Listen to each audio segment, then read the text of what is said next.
Recentemente, por causa do coronavírus, a Rede Globo precisou recorrer a um festival de reprises. Além disso, gravaram algumas produções que, quando entraram no ar, já estavam completamente finalizadas. Essa decisão teve coisas boas e ruins. No mundo das novelas latinas, é até mais comum isso de uma novela entrar no ar totalmente pronta. Os resultados dessa prática variaram bastante. Afinal de contas, vale a pena gravar uma novela inteira antes de colocar no ar?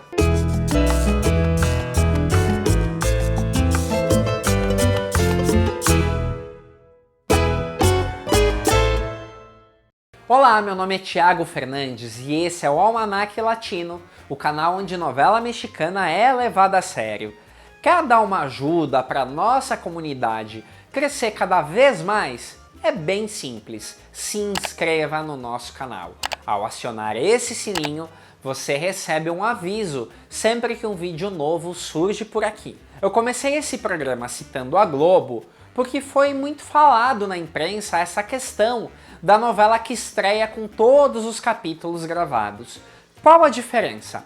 A diferença é que uma novela, via de regra, é uma obra aberta. Sendo assim, ela está sujeita a mudanças para atender o gosto do público. Nem sempre no sentido de vamos mudar isso que está indo mal. Muitas vezes é até para dar mais destaque para algum personagem que caiu no gosto dos telespectadores. Já vimos muitos casos de atores que se destacaram e o papel cresceu.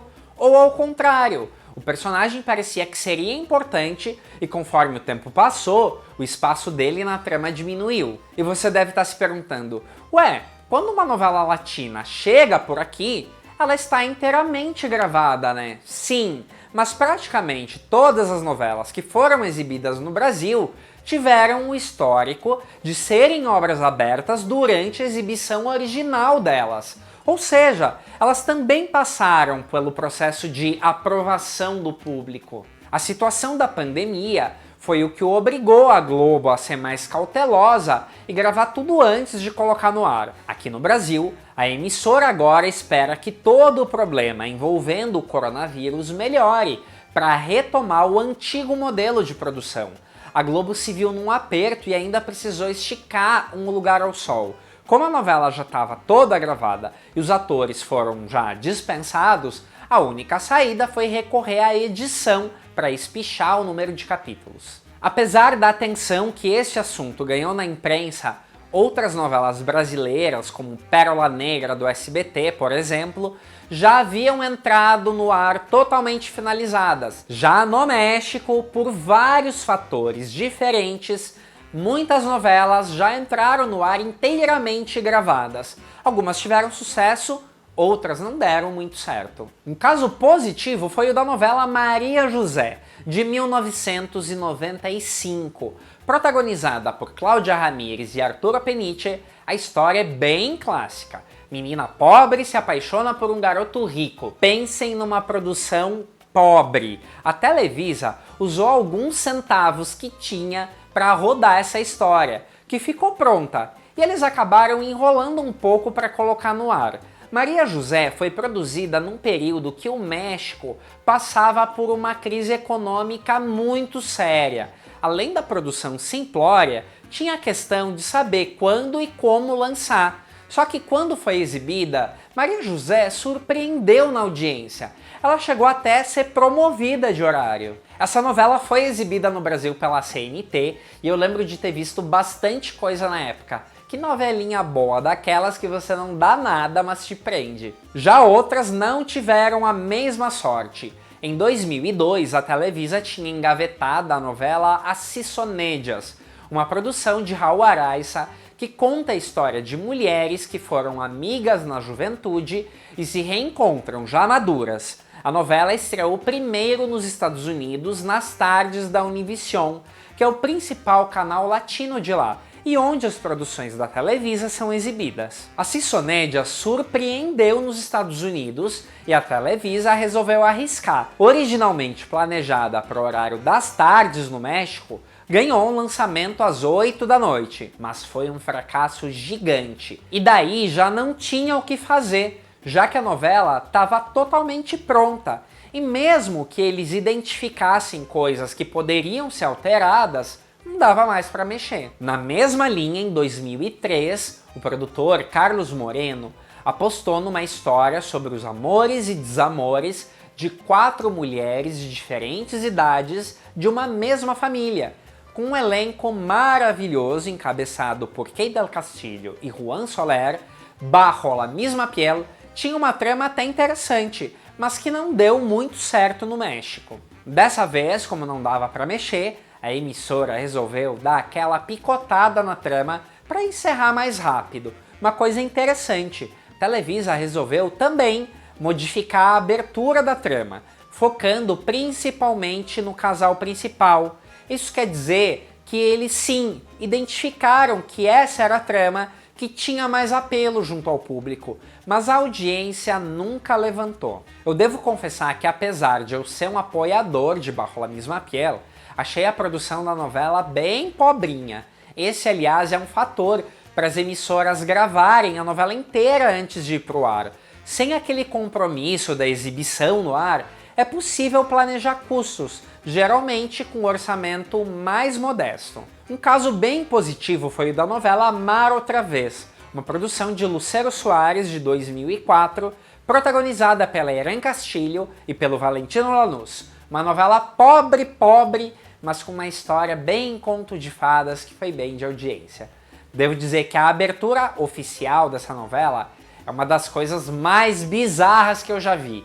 Irene Castillo num croma, com uns efeitos muito duvidosos passando por ela. Amar Outra Vez também teve o test drive de ter sido exibida antes nos Estados Unidos, onde foi muito bem. Quando eles exibiram no México, modificaram a abertura, para melhor, felizmente. Por ser uma trama bem clássica, Amar Outra Vez funcionou muito bem.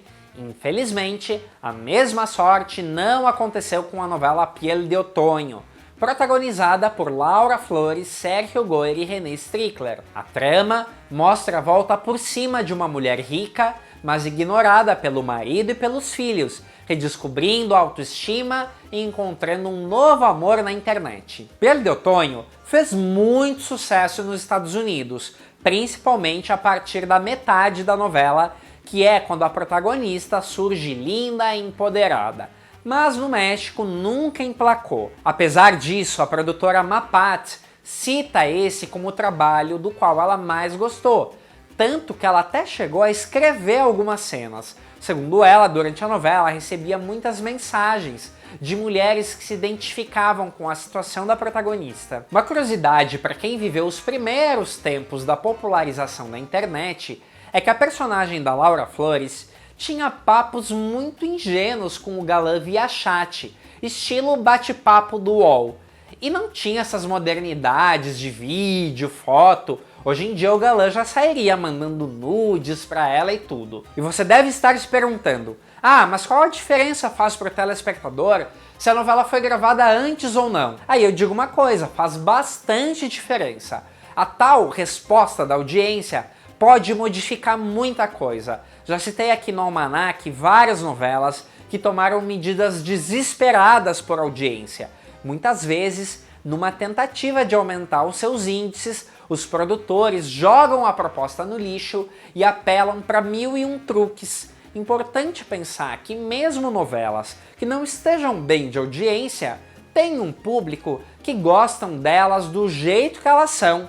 Como eu citei, Piel de Otoño não fez muito sucesso no México. Como deu para perceber, a novela tem uma pegada meio Se Nos Deixam, de falar de problemas da vida moderna, muito foco em mulheres de meia idade. Imagine que, numa tentativa maluca de aumentar a audiência, começassem a surgir vilãs loucas, troca de bebês e essas coisas. São elementos que a gente gosta de ver, mas que não combinariam em nada com essa história. Então é legal saber que algo foi ao ar do começo ao fim, do jeito que os escritores idealizaram. O caso mais emblemático de surpresa na hora de exibir uma novela totalmente gravada aconteceu em 1999. A Televisa colocou às 5 da tarde uma novela chamada Três Mulheres, contando mais uma vez com aquela pegada de problemas das mulheres contemporâneas em idades diferentes, como protagonistas